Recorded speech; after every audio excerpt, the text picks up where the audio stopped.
Paano magluto ng beef pares? Una ay lalagayin natin ang karne. At ito ang gagamitin natin.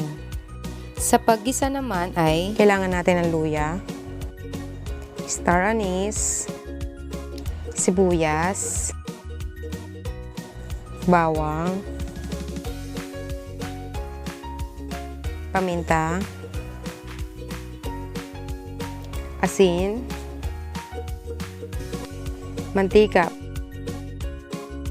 siling labuyo, toyo,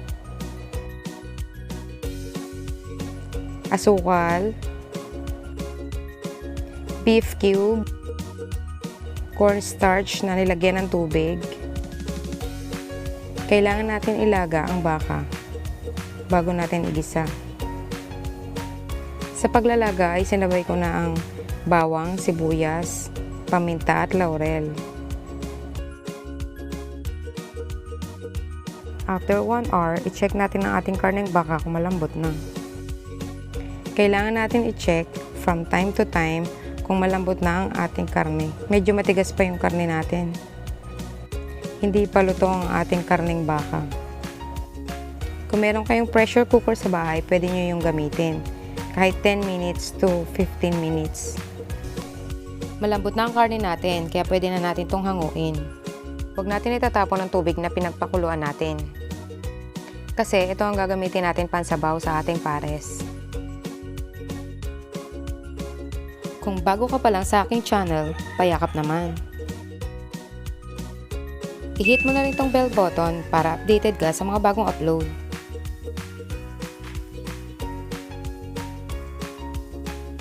Ililipat lang natin ang karne sa malinis na lalagyan.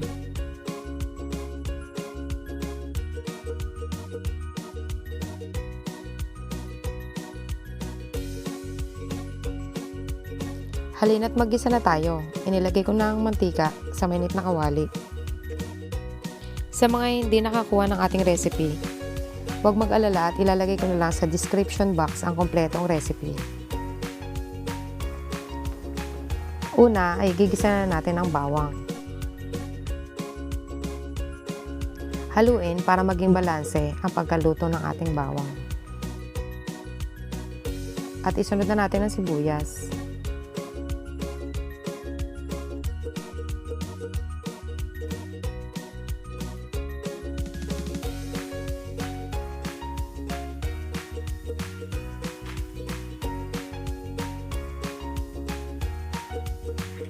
Isunod na natin ang luya. Katamtaman lang ang apoy na gamit ko dito para hindi agad masunog.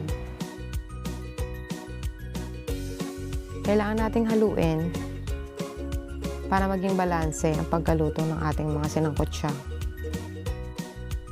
Haluin lang natin hanggang sa maluto ng konti ang ating luya.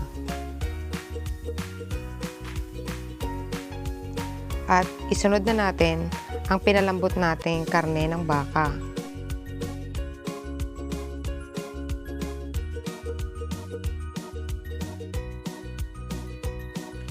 Halu-haluin lang natin tulad ng ginagawa natin sa ating simpleng paggisa.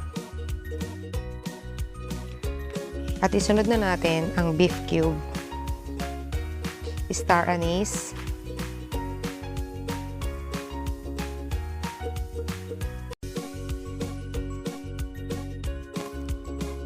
toyo,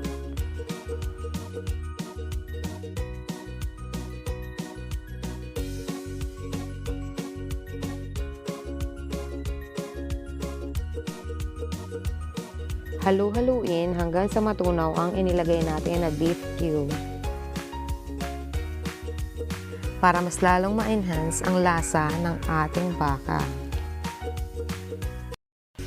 Hintayin lang natin na matuyo siya ng kaunti para yung lasa talaga ay nandun na sa karne. Konting asin, asukal,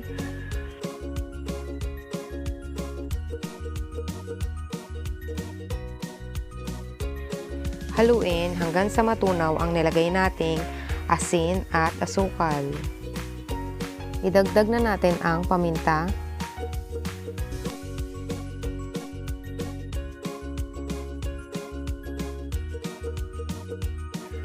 Ilagay na natin ang tubig na pinagpakuluan natin kanina.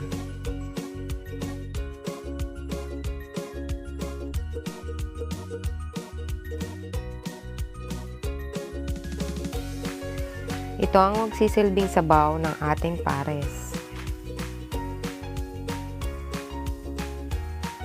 Pag gusto nyo maraming sabaw, pwede din naman. Pwede kayong magdagdag ng tubig at dagdagan nyo na rin yung asin at ang asukal para balanse ang lasa. Pakuluan pa natin siya ng kaunti kasama ang ating mga sangkap. At pwede na natin ilagay ang slurry. Ito yung cornstarch na nilagyan ko ng tubig.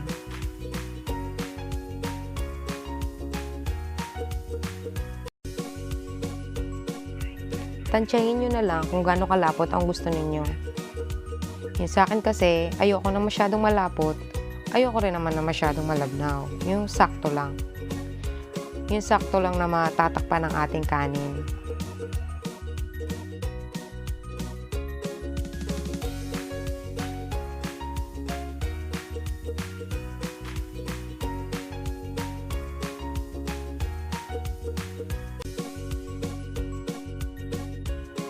Sa tingin ko ay pwede na to. Pero mas gusto ko pa siyang pakuluan pa ng kaunti.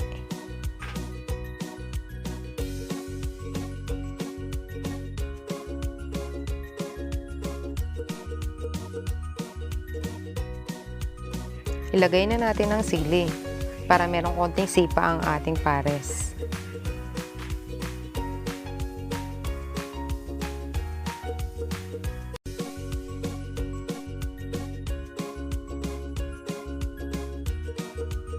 Okay na, luto na. Pwede na natin ahunin ang ating pares. Ready to serve na to. Kung nag-enjoy kayo sa video na to, show your love by subscribing to my channel. Any suggestions? Comment down below.